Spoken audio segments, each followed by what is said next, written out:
دوسرا ہے بلا اجازت شرعیہ کسی کو تکلیف پہنچانا، اور یہ ہمارے ہاں بہت ہی زیادہ رائج ہے، اتنا زیادہ رائج ہو چکا ہے جس کو کوئی انتہا نہیں۔ جو ذرا زور والا ہے وہ دوسرے کو مارنا پیٹنا شروع کر دیتا ہے،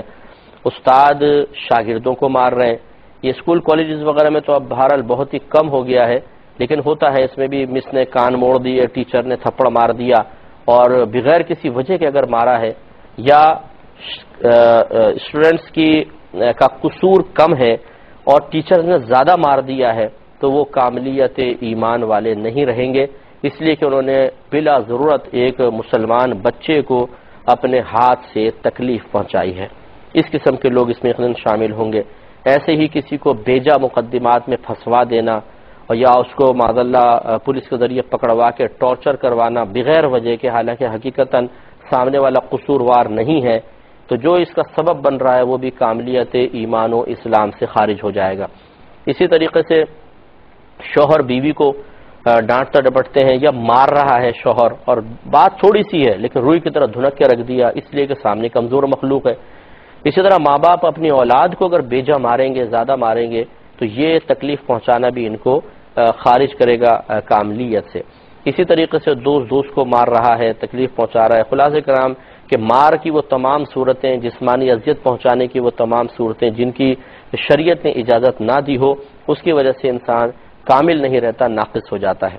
اسی طرح زبان سے اذیت اور تکلیف پہنچانا، اس کی مختلف صورتیں ہوتی ہیں۔ کسی کا مذاق اڑا دیا، جیسے ہمارے ہاں ہوتا ہے کہ کسی کو اللہ تعالیٰ نے اگر کوئی کسی نعمت کی کمی میں مبتلا کیا ہے، اس کی آنکھ چھوٹی بڑی ہے، آنکھ ہے نہیں ہے، رنگت کے مسائل ہوتے ہیں، قد کے مسائل ہوتے ہیں، تو ہم اس لوگوں کا مذاق اڑاتے ہیں ان چیزوں کو بنیاد بنا کر، اور یہ نہیں سوچتے کہ بیچارے کی دل آزاری ہو رہی ہے، اور یہ ہو سکتا ہے کہ اللہ تعالیٰ کی بارگاہ میں شکوہ کر بیٹھے یا اعتراض کر بیٹھے کہ اللہ تعالیٰ تو نے مجھے ایسا کیوں بنایا کہ سارے لوگ میرا مذاق اڑا رہے ہیں۔ تو ہم نے اس کی دل آزاری کر کر کے اسے شیطان کے اتنا قریب کر دیا کہ وہ اللہ تبارک و تعالیٰ کی تقسیم پر اعتراض کرنے لگا، شکوہ کرنے لگا، اور یہ بھی ہو سکتا ہے کہ معاذ اللہ ثم معاذ اللہ خلوت میں، تنہائی میں اللہ تعالیٰ کی بارگاہ میں کوئی بدتمیزی کا جملہ بول دے، اور یعنی یا اللہ تعالیٰ تو نے تو معاذ اللہ ناانصافی کی ہے کہ مجھے ایسا بنا دیا، دوسروں کو اچھا بنایا، اور لوگ میرا مذاق اڑاتے ہیں، نہ تو مجھے خراب بناتا نہ میرا مذاق اڑتا۔ تو اس سٹیج پر پہنچانے والا کون ہے؟ یاد رکھیں وہ تو قابل گرفت ہے ہی ہے، ایسا نہیں ہے کہ اگر کسی کی دل آزاری کی جائے تو اس کے لیے پھر اللہ تعالیٰ کی بارگاہ میں گستاخیاں کرنا جائز ہو جائے گا۔ یہ قابل گرفت ہے، اگر کلمات کفر کہے گا اللہ کی بارگاہ میں، شان میں بدتمیزی کرے گا تو اس کا ایمان تو گیا ہی گیا، لیکن جو اس کا سبب بنا ہے وہ سب بھی قابل گرفت ہوں گے، ان سب کو بھی اللہ کی بارگاہ میں توبہ کرنی ہوگی۔ اور میں یہ تو نہیں کہہ رہا ہوں کہ جس نے کسی کا مذاق اڑایا اور پھر اس نے کلمہ کفر کہا تو مذاق اڑانے والے بھی کافر ہو جائیں گے، کیونکہ ہمارا کسی کا بھی قصد و ارادہ یہ نہیں ہوتا کہ اس کو کفر تک پہنچایا جائے۔ ہاں اگر خدا نخواستہ کوئی یہ قصد لے کر کرے، عموماً ہوتا نہیں ہے، لیکن اگر یہ کرے کہ اتنا اس کو تنگ کرو کہ اس کمبخت کی زبان سے کلمہ کفر نکلے اور کافر ہی ہو جائے، تو معاذ اللہ ثم معاذ اللہ یاد رکھیں کسی کے کفر پر راضی ہونا بھی کفر ہوتا ہے۔ تو اگر خدا نخواستہ کسی مسلمان کے لیے ہم یہ سوچیں کہ یہ کافر ہو جائے تو بہت اچھا ہے، ہمیشہ ہمیشہ جہنم میں جلے گا، تو چونکہ ہم اس کے کفر پر راضی ہو گئے، وہ تو بعد میں کوئی ایسا کام کرے گا جو راضی ہوا وہ پہلے کافر ہو جائے گا۔ اس لیے معاذ اللہ ثم معاذ اللہ بہت ہی ڈرنا چاہیے۔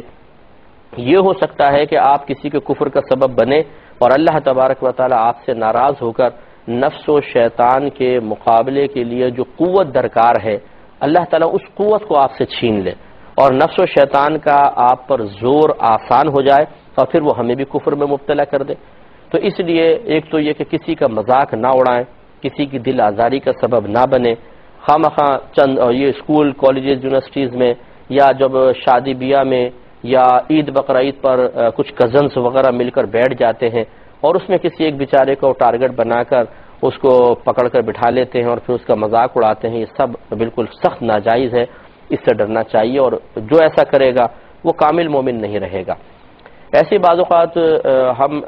کسی کو چھیڑتے ہیں،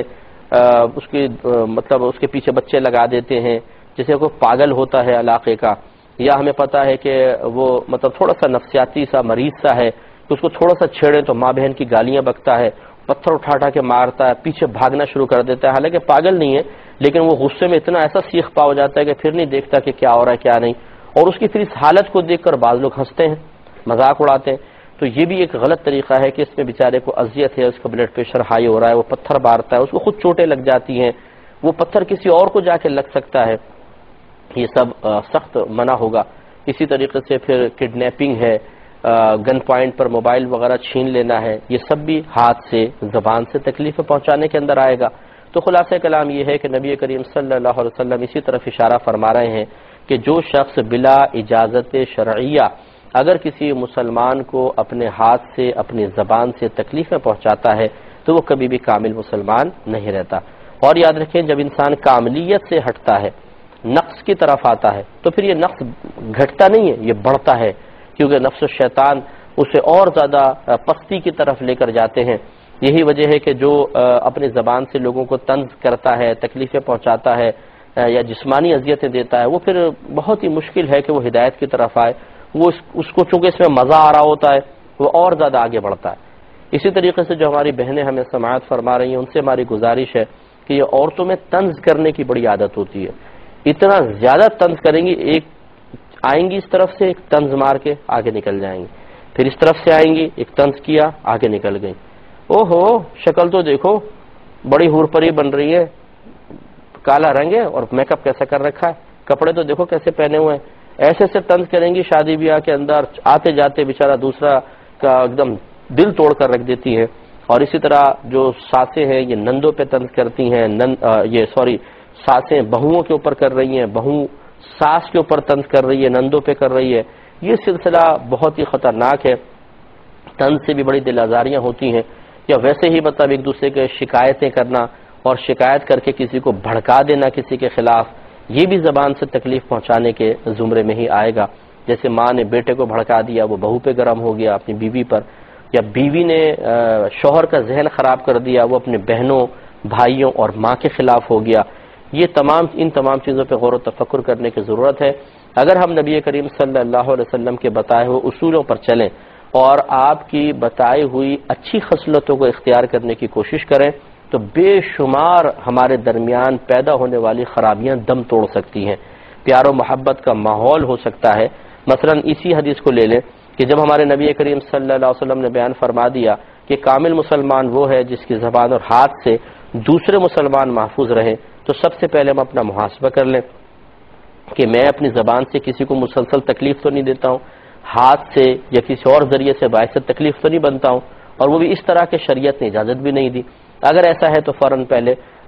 اللہ تعالیٰ کی بارگاہ میں رجوع کریں، توبہ کریں، اس شخص سے معافی مانگیں اور پھر آئندہ کے لیے انسان سنبھل جائے. تو یہ سب سے بہترین طریقہ ہے. اور اگر ہم ایسا نہیں کریں گے تو یقینی سی بات ہے کہ پستی میں گرتے چلے جائیں گے اور ہمارے گھروں میں لڑائی جھگڑے نا اتفاقیاں نفرتیں بڑھتی چلی جائیں گے. تو خلاصہ کلام یہ ہے کہ اس ایک حدیث پر عمل کرنے سے بہت سارے برے معاملات ختم ہو سکتے ہیں اور ایک پاکیزہ ماحول اور ایک اچھا ماحول جنم لے سکتا ہے، بشرطے کہ ہم عملی طور پہ کوشش کریں.